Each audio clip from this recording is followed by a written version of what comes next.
Putting together a vintage classics kit of a light aircraft, I mean, how difficult can that be? Find out right here on Gary's Stuff.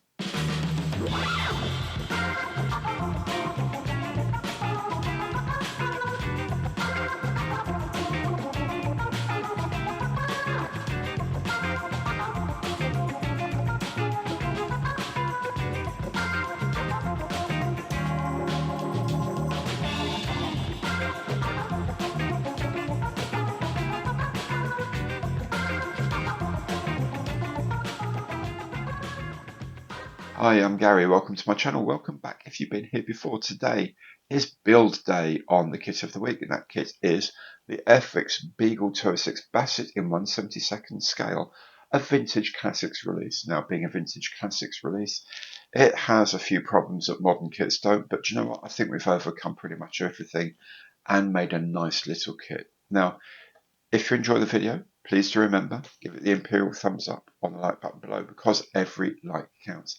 If you haven't done so yet, please do subscribe to the channel, hit the bell, and be notified of all my future videos as they're released. And you can also easily go through the whole of my back catalogue, including the box opening for this kit and a short video talking about the history of the Basset and the history of the kit. Both of those are already available on the channel.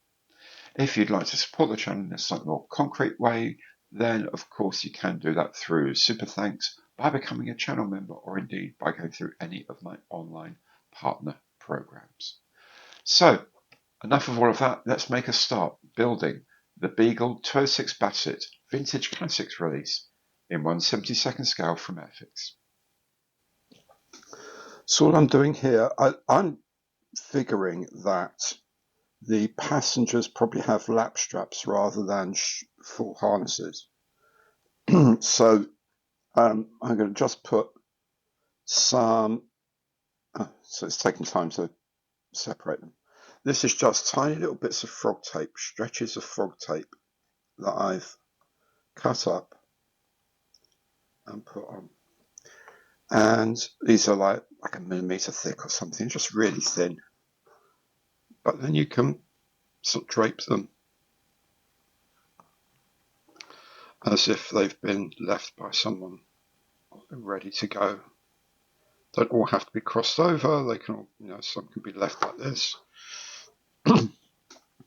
Like, when you get off an airliner and you see all the people are just sort of taking their straps off, the lap straps off, and before the crew go around and put everything all in order again, this is what it looked like, just sort of tumbled around a little bit.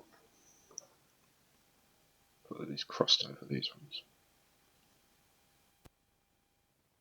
So what we're going to do, we're going to put these on, and we're going to just give this a little spray of black to because the seats are going to be black. And then what we can do is pick these out, because it will also prime the tape. So we can also pick these out then in pale blue or something. I think probably pale blue, because that's kind of a harness colour in those days. Don't know if I would do pale blue or sort of khaki, linen colour or something. Anyway, we'll paint that, just paint little buckles on the ends. And once it's in the plane, that'll be brilliant. That'll be absolutely fine. It's just a little spot of colour to make it look like there's detail when there actually really isn't. And we'll do the same for these two seats at the back as well. We'll put the straps on in blue. I'm just going to put a little bit of silver at the end of each of these, just to indicate a clasp or something. So now on the instrument panel, I've painted it black, put the decal on, and now I can put the control yokes. That you have to sort of poke them through the decal. Kind of suggests this wasn't designed with the actual kit in front of them somehow. But you know what? It works.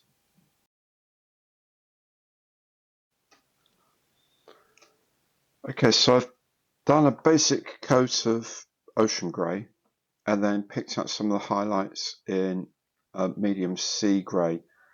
Remember, don't need to be too accurate about this because you're going to be looking at this through a whole thick piece of styrene. But anyway, I've also done the skin. I've done the face so far in mahogany. I'm just going to start picking out the highlights.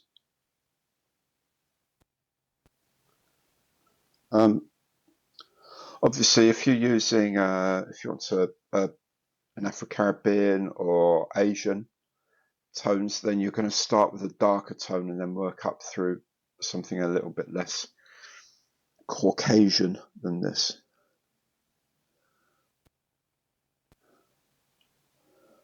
But what you want is a darker tone to begin with that sets the palette for the rest of the figure. Again, remember, now you're viewing this massively. In fact, on my screen, this is bigger than life size. On the camcorder screen, this is bigger than life size. Okay, now just pick out these bits of skin tones in this flesh color, basic flesh color. We will use a light flesh color for some highlights as well. Okay, so now I'm just going to go around the model figure, putting in these deep highlights. Again, remember that contrast is everything here.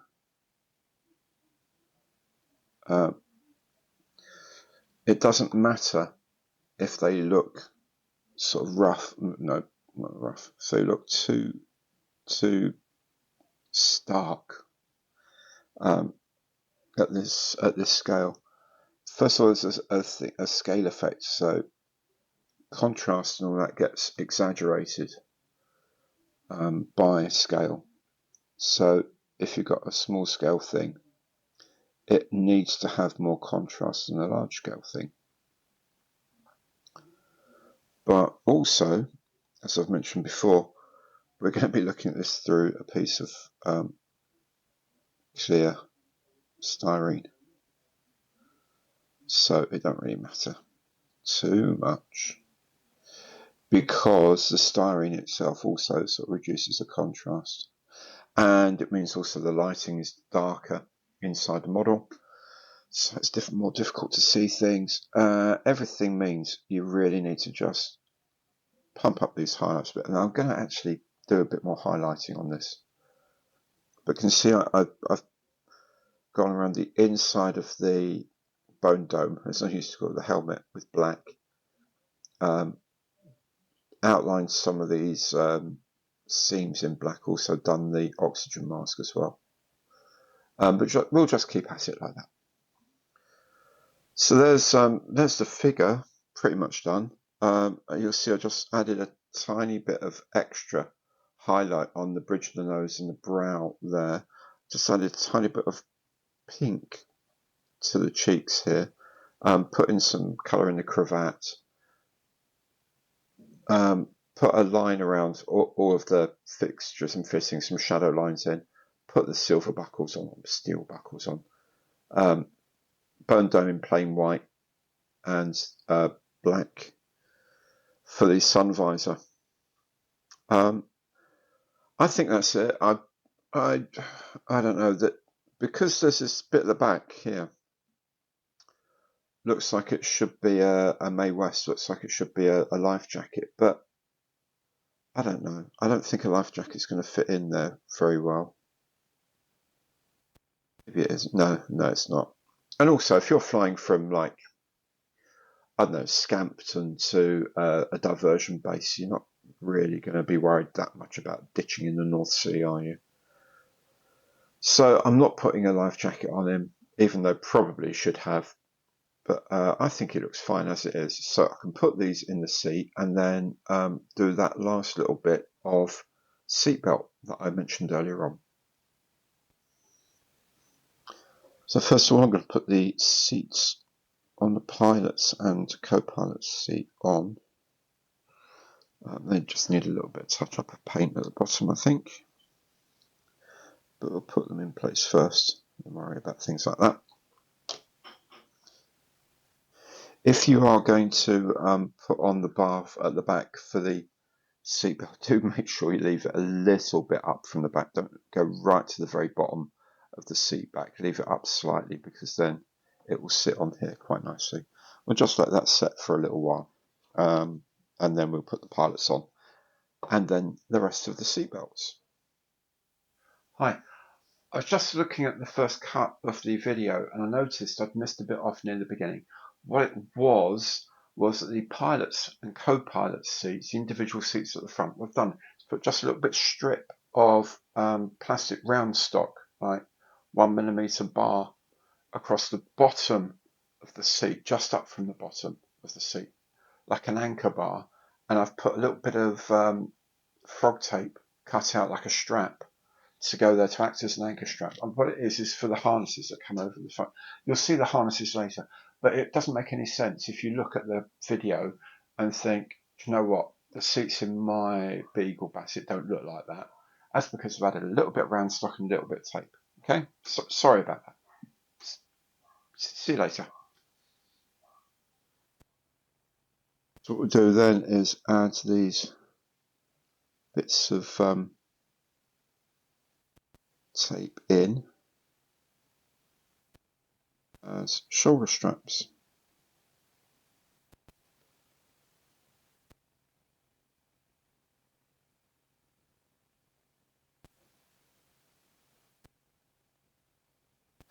There we go, like that, and then paint those blue. Make sure all the things are joined up. Do these ones as well, and then that's that done. So when all the straps are on and painted up, I think they look pretty convincing myself. And as I say, they're going to be viewed through plastic, so yeah, I'm pretty happy with that. And just put the rest of the seats on, and everything will be grand. Now the seats here have just done a little bit of very, very fine dry brushing just to bring up some of those textures. Nothing much, and just obviously tidied up the straps here. Let's put all the seats on and see what it looks like. And with the instrument panel here, all I've done is I've given it a very, very light dry brush with a bit of pale grey. All this does is put highlights really onto the edges and onto the yokes. So instead of a black thing against black with some more black, it's actually got a bit of light and shade. Now, it might look a lot here, but remember, it's going inside the plane. It will look a lot duller when it's actually inside the aircraft. So we can put the cockpit in. This sits in, there's a couple of tabs here, and they sit inside a couple of tabs on the base of the cockpit like that. There's a control panel we did earlier. That slots in here as well. I need some tweezers to help with this. It's a little bit fiddly.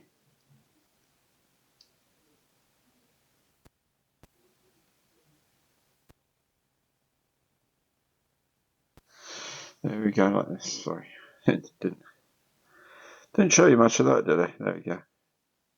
And again, there's a tab with a little base part here. This sits inside against that tab. And there's a rear wall of the cabin that fits in here.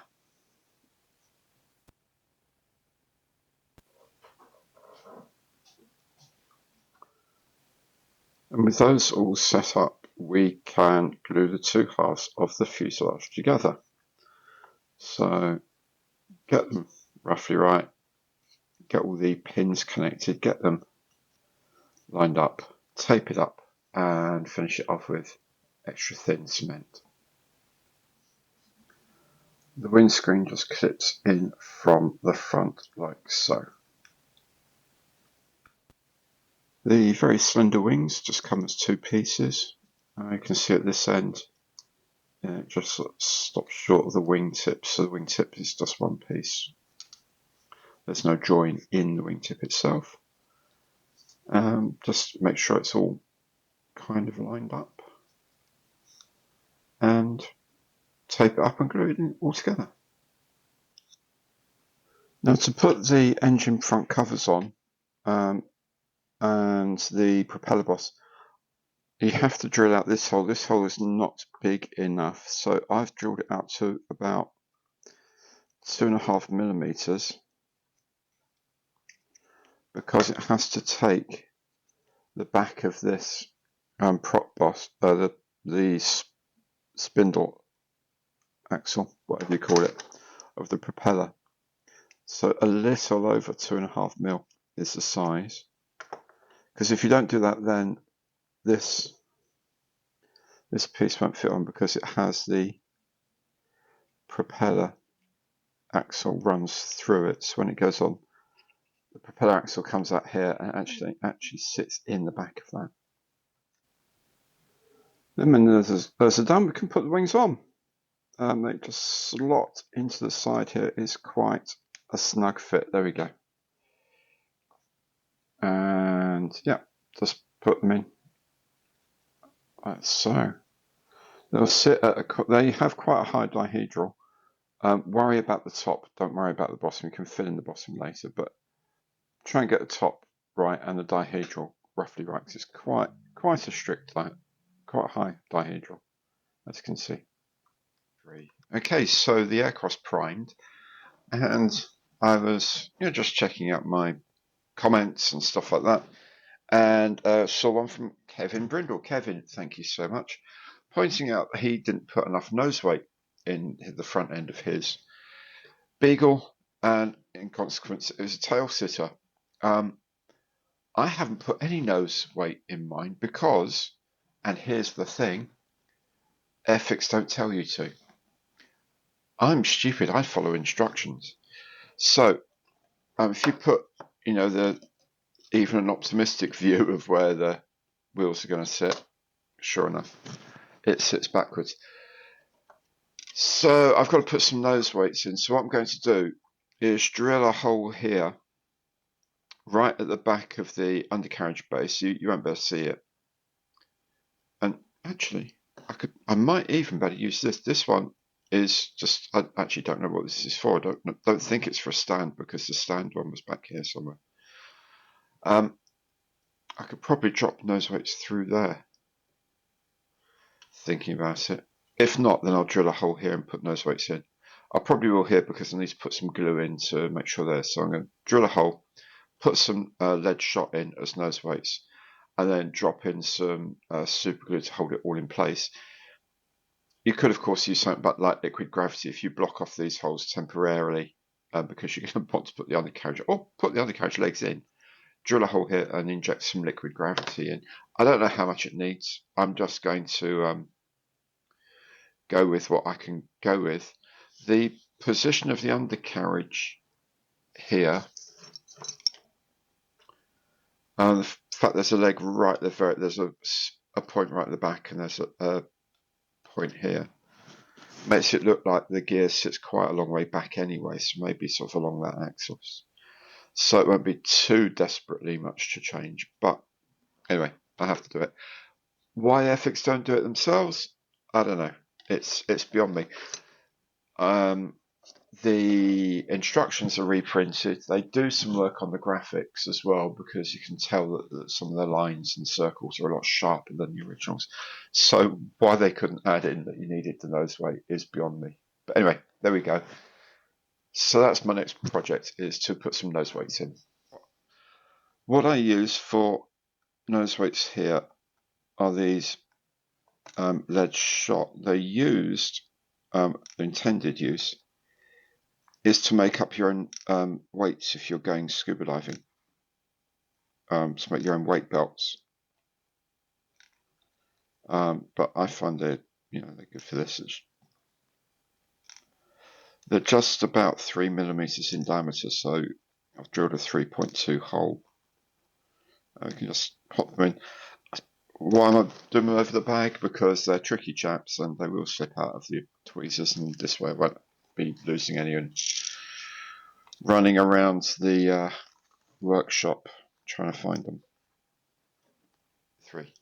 Okay, so what we have now is I've sprayed the top white, masked off the white, then did the all over aircraft grey, hand painted the black on the anti-glare panels and on the anti-icing boots, and then we're ready for the decals. Now, one thing I will say is that the decals have got like this lightning strike sort of look to them. I did put them down. Hang on, let me get them for you. I'll show you. There we go. So you can see the decals have got like this stepped, like this is the nose here comes up and then it sort of steps forward and then goes back towards the tail. There's a gap for the roundel here, and then it continues with these, and then at the back of the tail. These are all very nice, but what they don't do on the instructions is show you where the brake line is relative to anything here. So I've put in the step because that step's going to be visible. You can see you can't just do one line and then this will fit between, because the top of this line is lower than the bottom of this line, so there will be a gap. And I'm not putting on the decal and then touching up the paint if I can help it. So it's like painting a picture of a chicken inside a hen coop and painting the wire first, then painting the chicken behind it. Ain't going to work. So I've used the cover art and some photos, and I'm just trying to guess basically where this is, and hoping that the thickness of the decal covers up any inaccuracies I've made. But it's not a very good situation where they don't actually tell you where that line is. 3. As you can probably see, it's not a bad guess, but there's just a tiny bit of white shining through here. It's a tiny little bit of grey needs to be touched in, but otherwise not too bad. So we'll crack on with all the other decals as well, get them all placed up, and let's see how we go. I'll put the decals on the side now. So got the zigzag lightning thing goes up here. There's a decal which is just basically this bit and this bit of the blue cheat line. Then there's a decal here which is just a white rectangle, because that's the backing for the serial number is in white, so there's a white backing. You just got to hope that whatever white you use here matches the white of that, I guess. And then there's a roundel which is supposed to sit between the ends of these two, but there isn't enough space, so I just bunged it on top. Bottom line for me is that I can't get these decals to fit exactly as they should, but they're going to look absolutely fine. So I'm going to take that as a win. The nose wheel slots in at the front like so. It's a little bit tight, but don't mind that because it'll keep it steady while it sets in place. Now, I don't know if you can see, I hope you can see in here, you can just make out there's a post or a slot at the back, and there's a slot nearer the front. The one at the back has the main leg strut, and the one at the front has the actuator strut, so they need to go in. The wheel goes towards the outside. There is also a small door right at the very back of the gear that goes in as well. And the nose gear door is a single piece item that goes here. We can add the few last antennas, including this very, very famous one on the top there. That's like really, I don't know what it is, what kind of antenna it is, but you know, it's on the Beagle Basset. It's like very 60s look. And a locator at the back. All we need now are the props and the landing lights.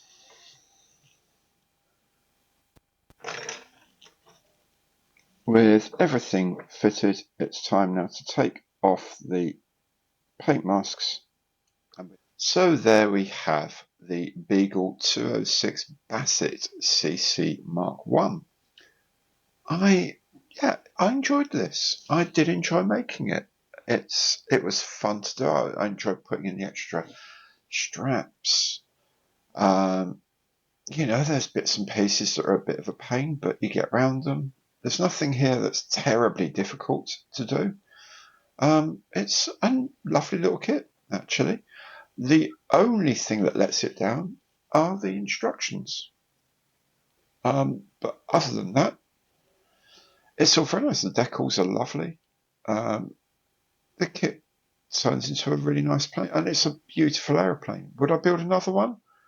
Do you know what? Yes, I would. I'd build, if I had the time, I'd build 2 or 3 more. I'd do like the Queen's Flight one and the Empire Test Pilot School one, the Boscombe Down one, and maybe another one. There's like 2 or 3 really nice, bright, different colour schemes, and I'd be happily doing them. It's a nice kit to build. Shame about the instructions, that's all. 3.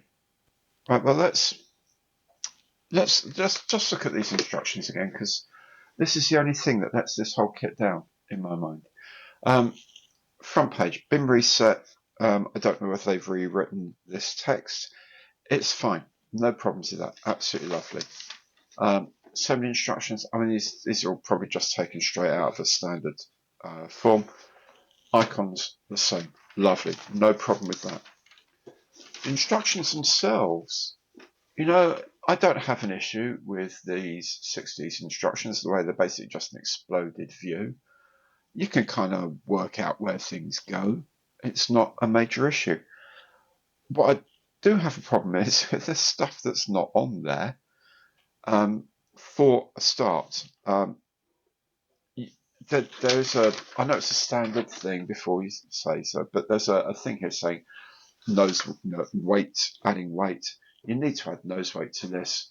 There isn't anything here telling you to add nose weight to it. I got around it. I stupidly forgot that I would likely to do it because it's a nose gear aircraft. Most nose gear aircraft kits are going to need nose weight. Let's be honest. I forgot about it, but it doesn't say it on the instructions. Now, yeah, maybe it should. They go to the trouble of creating a new decal sheet, and there's an instrument decal, which apparently there wasn't in the original one. There's no indication of what it goes. It's pretty obvious it's decal number 1, and it goes on the inside face here of, but that's great. There's another decal number 2, which is a Red Cross symbol. No idea where that goes. I can't find it anywhere. Whether it's supposed to go indoors on one of these things, I have no idea. But anyway, hey ho. So that's a bit of a pain. Other things like the tailplanes here. No resemblance whatsoever to the tailplanes that are actually supplied. It has a single peg and a single hole. These have 2 pegs, and they seem to be a different shape completely. That's a bit weird. These are 1968 molds and 1960s, I guess. I guess these are 1960s and maybe later. I don't know. And again, here, the undercarriage here is shown as a single tab fitting. It's not, it's 2 pins and there are 2 holes, which itself is possibly, work it out for yourself, but should we have to? Again, the aerial here and the aerial here, they actually go on the top of the plane. There's nothing to tell you that. You work it out. If this is a kit for people who know what they're doing and can work stuff out, then great. But it seems a bit strange to market it like that. The decal layouts, fine, no problems with these. A couple of issues I would have had was you've done the trouble of putting the cutaways for where the Transport Command logos go and these other things go. There's space here to show where that zigzag sits relative to the doors, so that when you're masking or painting by hand, the lower colour, you can get the zigzag roughly right. It's a pain not having that. Other than that, the only real issue is, again, this doesn't seem to have any resemblance at all to the part that's supplied in shape or these panel lines. A lot of these panel lines, door frames and so on and so forth, no relation whatsoever to the kit. So you kind of just guess where a lot of the decals go, and it works out. It looks all right, but when you've taken the trouble to do these illustrations, surely get them right to what the kit is. It just seems sensible to me. But hey ho, there we go. This document here is the only thing I find wrong with this otherwise really enjoyable vintage classic kit. So there we have it. A few issues with it, no doubt, but then it is a 55-year-old kit. There are issues. I'm not that much older than that, and trust me, I've got issues. I've got build and fit issues these days, so it's not really surprising a plastic kit does as well.